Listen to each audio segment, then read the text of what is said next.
Tara, this is a source that we both know, but I don't want to give it the name. They said we can use it on background. It says, Okay. I said, real quickly, if you have time this morning, can you please give me your thoughts on what's happening in Iran? And he said, incredibly unstable situation. Mm. I don't think it's disconnected from the chaotic, without a planned messaging from the White House. While many certainly fear Trump's wrath, I think others, including Netanyahu, think the lack of there means that they do what they want. And we see what happens later. Iran is severely weakened, though. So that's the only reason that this could be contained, if there is a reason for it. What do you think of that? Yeah, I think that they make decisions based on when they think they can. I mean, President Trump has lost interest in the war in Israel. I mean, I think you saw in Gaza. I think you saw that when he came to the Middle East and he didn't stop in Israel on the way back to meet with Bibi Netanyahu. I think there's a feeling that he's dealing with so much on the ground at home that everyone can advance their military plans without having to really run it by him, right? Without having to make sure, although he says he's been aware all along, and he said there's a lot more coming. I mean, he said that to ABC this morning, so I'm not sure what that means. And when he was asked if that meant that there'd be American military intervention, he said he can't comment on it right now. So he's actually escalating it even further. But certainly, I mean, they were in the middle of talks with Iran. They were supposed to have talks on Sunday, which makes me think either it was like a wink, wink, nod, nod, and they were playing Iran the whole Yeah. time, or Trump's getting played. Well, that's what I wanted to talk to you about. Go Yeah. ahead, finish your thought. I'm sorry. Yeah, no, it's hard to say right now. I mean, because of course he's going to say, "I knew all along, I'm behind Netanyahu." But then why did we just evacuate our embassy in Iraq just yesterday if we were always in on it? Like, that's a pretty quick evacuation. 24 hours ago, we decided Yeah. to get our officials out of the region. I mean, that makes me to me that suggests that they haven't really been clued into this all along, or they haven't been supportive of this. That they don't have control of the situation, frankly. Yeah, and that's why I'm looking down, because I'm going to respond exactly to what you said. Another source, but make sure you guys hit the hearts, because it does hit the like, because it affects the algorithm. The more people become, in these streaming streets, you got to say that right there. It does affect the algorithm, and it really does. And more people become aware of our conversation. Make sure you follow Tara Palmeri on Substack, as well as on YouTube and all of the other sites that she's on. Just go and Google Tara Palmeri. Right? Thank you for having me. I feel like I'm a part of the Lemonati now. Is that right? No, it's the Lemon Nation. Lemonation. It's supposed to be the Lemonati. I ran into someone, one of the lemon heads, that said, "I'm a lemon head. I'm a part of the Lemonation." But I tried to get in touch with you, and she said it should be the Lemonati. That's what you should name it. So maybe that'll be the next tier in our membership on YouTube. It'll be the Lemonati. Lemonati. So another I'm source. buying it. I'm joining it. Another source, again, they said, off the record, you can use it, don't use my name. I think it is a sign that Netanyahu is worried about the discussions that the administration was having with Iran, similar to what you said. And this is an effort to scuttle them. It also has broader implications for the region, particularly those countries working towards normalizing with Israel. And it says, I do think we are headed towards a clash. Yeah. I agree with that. And you were saying it. And Israel never thought that whatever deal we were going to strike with Iran was going to be enough. Like, that's just a fact. They didn't really trust the Americans to create a deal that was that would truly take out all of the facilities, destroy the uranium. Their facilities are underground. It's really hard to reach too. It's like deep buried into the earth. And I think that Netanyahu was like, I'm just going to do whatever I want. And Trump, meanwhile, is taking calls from reporters. I mean, we should call him right now, honestly, and see what he has to say. Do you have his number? There's like I have his number 1% somewhere. chance he'll answer at this point. What do you think would happen if I called him? I called him on Saturday, and he answered Friday. Technically, he answered at 11:57 p.m. Yeah, almost midnight. And then he took a call from Gavin Newsom after. What if you answered? I don't know. I think he has like a love-hate feeling about you. You know what I mean? It's like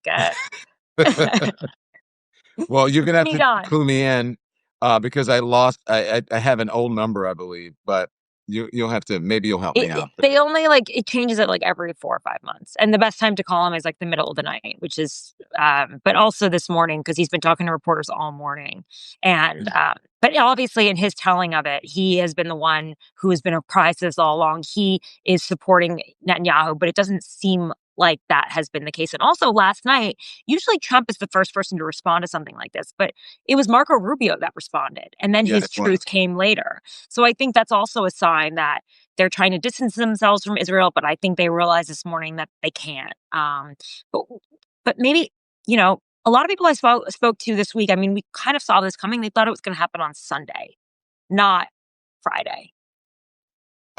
Yes. Or Thursday night, really, Friday their time. So you mentioned Gavin Newsom. Let's talk about Gavin Newsom because Gavin Newsom is, I believe, on a run for, he's running for president right now. But he has good reason to be in the news considering what's happened with the National Guard and with the Marines there. Now, a federal judge last night, pushed back on Donald Trump and told him that he needed to give back control of the National Guard to Gavin Newsom. And then they appealed it. And now, it's back to Donald Trump. And then they're going to decide later next week, right? I believe on Tuesday, who gets control of the National Guard if what Donald Trump did was actually illegal. There's a drama playing out. Again, that's all leading up to Saturday's big, military parade a la North Korea style. Totally. And then I think that this court ruling, it'll probably end up going to the Supreme Court. I think that's where we're going to end up going. Yeah, I think so with this one. And I thought the justice, he's not a justice, excuse me, his brother was a justice. But the judge said that, this is not a monarchy. We don't have kings in this country. You can't just decide unilaterally what you want to do in terms of deploying the military. I think it's, as you said, Newsom is running politically, for president, and it's a great look for him to have a case Newsom v. Trump, right? Gets him in the box. Oh my God, he loves it. Exactly where he wants to be. He appears to be winning for now. We'll see what public sentiment says. Then again, the state of California isn't exactly the best case of governorship, and actually administrative work. I don't know that he is necessarily the strongest contender, but for now, he certainly seems to be enjoying his moment in the sun. And actually, Los Angeles has apparently calmed down. So that's something that we are, obviously seeing happening. But then again, tomorrow, I mean, I looked at some security alerts everywhere around the country. There will be anti-King protests, including in New York City, which I may check out. But in Washington, they're going to squash anything that looks like a protest. I don't know if you went to the inauguration, but the inauguration, there were zero protests. They're really good at making sure that there are no protests happening when the president is anywhere within the vicinity. So I would expect that the military parade goes forward, but there's supposed to be thunderstorms. Can you imagine that imagery? Well, I think that it might be rained out. And, but we'll talk about that. But they have the ability to be able to jam cell signals and all that so that people can't communicate in Washington, especially around the White House and the Capitol. But also, no kings said that it was their decision not to go there and to promote what Donald Trump was doing because they didn't want the cameras trained on him. And so they decided not to go to Washington, D.C. They put out a statement and just to protest around the country or rally around the country. In cities and places around the country rather than going to Washington, D.C., which I think is a very good strategy. And also, they believe that Donald Trump wants to beat up people. He wants to see people getting, smacked over the head and detained publicly and on cameras. Do you agree with that or no? Yeah, I think there is something that he likes. He likes the chaos. I think he likes to show that they're in control. But the problem is that all of the visuals do not project control. The visuals that we're seeing project they're disturbing. They're violent. You see a pregnant woman being pushed over, who says that she's an American citizen by ICE officers. I think this feels like COVID. This feels like the summer of Black Lives Matter. It feels like George Floyd. It feels like unrest, instability. That's not what people vote for. they don't want that. There's a small number of people that do want this, that genuinely like have like they lust after this kind of action, right? To get back at their political enemies. But that's the extremes. Most people in that vote in the middle in these swing states and are moderates, they just don't. They want to feel calm. They don't want to have to think about these sorts of things. Do you think the protests are a bad idea? Do you think it'll backfire on the no Trump folks or Democrats? Depends on how they go. I mean, if they start throwing, like if it gets violent, if they're lighting, cars on fire and waving Mexican flags, God, yeah, I'm that's so not a glad you good said look. that. That's Yeah, not a good look. The Mexican flags and the burning cars did not help their cause at all. And I know people get all upset about it, but when you're messaging, you've got to be strategic about it and not give, metaphorically, your enemies any ammunition. right. Do you think the protests were peaceful in LA? I think that the protests were mainly peaceful in LA, as they were, during the summer of 20. But there are always some knuckleheads in every single crowd. And I was, I'm glad you mentioned that, because I went out yesterday here in New York City speaking to people, and I ran into a bunch of people from Los Angeles. And they said they were really upset that they believe that the news media and the Trump administration, that they were portraying this as Los Angeles on fire. And they said, no, in our city, I live there every single day. It is really relegated to a few blocks in downtown Los Angeles. And if you looked at the pictures again, you would think like LA was on lockdown and that, all hell is broken loose in Los Angeles. And they said it's not the case at all. They believe that Donald Trump went and poked a hornet's nest, and that they believe that the administration is responsible for all of the unrest that have played out on our television screens. I have friends that have said the same thing. I mean, some of them work in industries that rely on, like restaurateurs that rely on workers that are undocumented. But I think you're right. I think it was basically contained to downtown LA, which is a place that not a lot of people go to. It's near Skid Row. And I do think that the National Guard exacerbated what's going on, exacerbated the tensions and the feelings.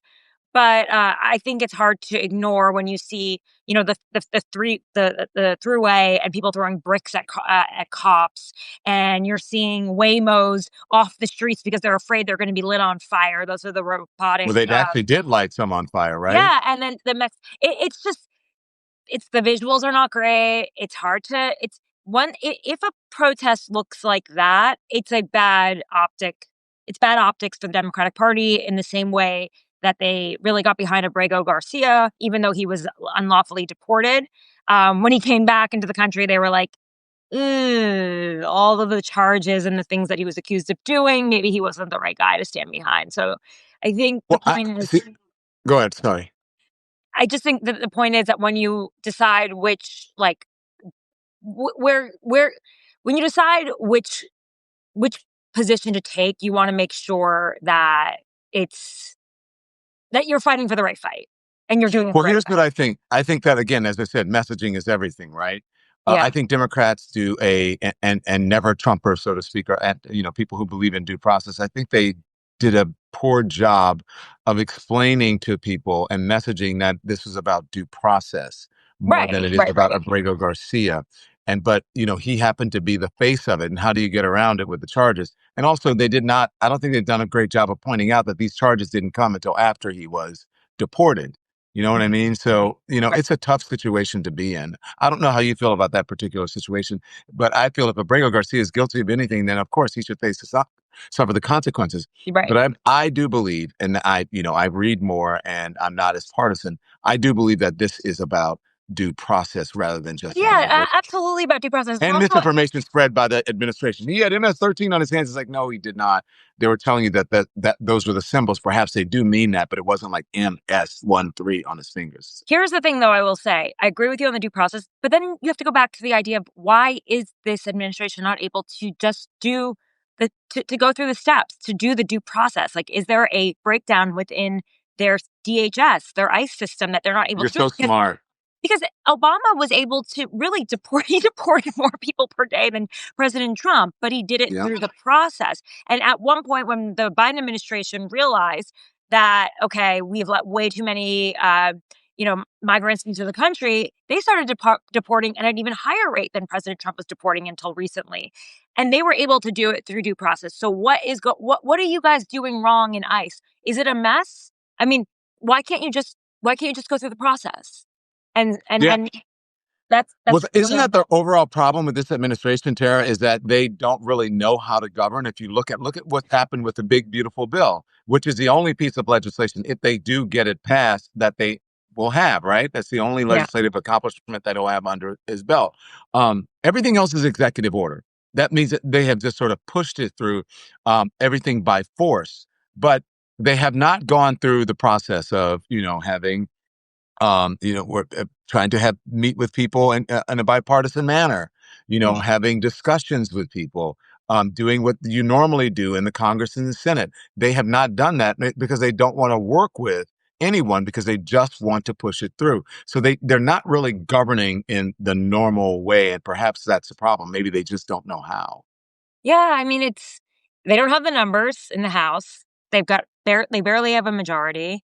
That Trump likes to use executive orders. They create noise. There are a lot of flash. There's shock and awe. And, they did codify some of the DOJ cuts, which I think were pretty significant. That just happened. They passed that. But that just went to the House. It hasn't gone to the Senate yet. But, I mean, they're not entirely united on all of those points, but you're right. I mean, they really haven't passed legislation, and we'll see how the big, beautiful bill goes. But it seems like they are getting in line now that Elon's out of the picture and he's on his knees begging. But I understand that that's a whole nother show, Tara. My goodness. Yeah. I understand another member of the Lemon Nation is waiting to get on. So thanks for coming. Thanks for having me. And guys, of course. No. I want you to stay. It's not that. I want you to stay. We didn't talk about Padilla. Do you want to stay or do you have to go? Yeah. I'm happy to. Yeah, I thought I had to bounce. No, you don't have to bounce. You can stay for a while. We're going to invite him in and have him come in and talk to us. Let's see. I've never done it with 3 people. This is kind of exciting. Ah, there you go. I mean, this is how I'm wanting to do this. And then there he is. Mike, hi. How are you? We have Tara Palmeri here. Do you guys know each other? Hey, Mike. Hey, Tara. How are you? I'm good. About you? Is a big Democratic fundraiser advisor. He was an advisor to Kamala Harris and other things. And I like to bring him on because we like to fight. No, we debate. We don't fight. Love a fight. So I want to hear from Tara, and then I'll hear from you, Mike. When you saw the video, Tara, of Senator Alex Padilla, what did you think? I was just like, what is going on here? It seemed aggressive. It seemed unnecessary. And why were they tackling him to the ground? People can ask questions in America. Like, you're in a federal building. I just don't understand how that happened. I would like to see the whole video, too, because obviously there's always like the distortion of like, he was lunging at her. It's like, was he lunging at her? Or was he just asking a question? And also I've heard that a lot of these senators, they're complaining because they're not getting the briefings that they want. They're not from the cabinets. They're not even getting the budget. They're not getting their questions answered. And it's like, do we have to resort to this where senators have to like try to find them out or about in their, at events just to be able to ask questions? You're saying did you see Mark Kelly? Mark Kelly was on television this morning, Senator Kelly, and he said, we usually in a situation like that, especially of such import, we would be invited, he said, to participate or asked to participate or attend that press briefing, and they weren't even asked. And then, as you said, they're saying they're not getting the information. Look, I didn't see it from the very, very beginning, but I know there was no lunge because by the time they grabbed him, he was standing there trying to ask a question. There was no lunging at her. Should he have acted that way? Look, that's a whole nother thing. But he is a sitting U.S. senator who did identify himself, and they treated him in that manner. Imagine how they treat people who don't have as much power or as big a platform. They cussed him. Like, that is just next level, right? Yeah. What do you think, Mike? Well, he was escorted into the room by an FBI agent. He identified himself as a United States senator from a state where they federalized the National Guard without the approval of the governor. In the state, in state, where they deployed 700 Marines in an overreaction to the situation in Los Angeles right now, and he's not getting the answers that he needs to keep his constituents safe. And that to me is a problem. So yeah, they were aggressive with him. They didn't need to throw him to the ground. They certainly didn't need to handcuff him, and they knew exactly who it was. And now they're lying about what happened and claiming he lunged at him and claiming he wasn't wearing his Senate pin. And the whole thing's ridiculous. But to the point, Tara, that you just made is like, this administration does not want to be held accountable to its actions. Don, you were talking about before I joined, they're not passing any laws. All they're doing is leveraging the power of the executive actions that they can do, most of which get overturned anyway or aren't enforceable. So they don't want to be held accountable to anything that they're doing. It's about as close to trying to turn Trump into a king, and then they don't want to show up to any congressional hearings and answer any damn questions. So I applaud Padilla for doing it. It's showing a little bit of fire, showing up. While we're here, guys, we're having some breaking And they were news, in and I a want you. state, you know, they were in California. Yeah. You would normally meet a cabinet official or president if in your state if they're there. That's an important thing. Like you know, if the agriculture secretary was there, I'm sure he would be there. She's and amidst everything that's going on right now, I mean, it made perfect sense for him to be there. You can't even say he was just there as like an antagonizer. Right. Yeah. Well, they knew he was in the room. Like it's not like they didn't know who he was or they didn't know why he was there. But let's talk about like what would happen in a normal situation, right? In a normal, let's say there's a crisis in LA. Let's say it's like what happened in Minneapolis 5 years ago. There was a situation with the George Floyd protests. They'd gotten a little bit out of hand. Governor Walz calls in the National Guard. You work with both parties. Like this is not when there's property damage, when people's lives are at risk, you need everybody acting like adults, and Donald Trump isn't doing that. So it starts at the top, and Kristi Noem is all about the show. She doesn't care about doing her job. She just wants to play dress up, frankly, and cosplay as an ICE agent. So apparently they traded numbers afterwards and talked. Really? Yeah. That's what Kristi Noem said, that I spoke to him and they didn't know, whatever. But it just seems like such it seems like a lie to me. I'm sorry. I think. And by the way, let's not forget that Kristi Noem has sat in Senate hearings taking questions from Alex Padilla. And I feel like any decent human being, you may have been startled from the beginning. I've been startled with people, yelling at me. And then, I'll say, well, let the gentleman speak, even if you're on live. Right? You don't have to be a robot. If you're on a live press briefing, you can say, oh, okay, someone is just, hang on. Oh, it's Senator Padilla. All right. Yeah. Hang on, Senator, and I'll answer your questions in just a moment. Let me just get this thought out. But they're like robots. There's nothing human about them. And perhaps maybe that's not in her capacity. But one would think, since she's a governor, right, that she would be able to do that. And as a governor, she said, no, Padilla, come on, guys. She knew who that was. Yep. Do you think Maybe I'm wrong? she didn't know. And what if she didn't? Yeah, it's even worse if she did know who he was. Yeah. Yeah. Well, that's like all the. Mike, are you That's up like on Iran? enough. Yeah, I'm in London right now, but I know most of what's going on. Okay, Tara, do you want to stay for this, or you're good? You know what? I might have to drop out, unfortunately, but that's okay. But I thank you for having me. Thank you, Tara. Let's do this on a regular basis. It's like I would love to. I would love to Thank join you. the Lemonation. Tara Palmeri, everyone. Thank you, Tara. Make sure you follow her and follow her Substack. Subscribe. Thank you. Yeah, thank you Tara. guys. Appreciate it. Bye. Bye.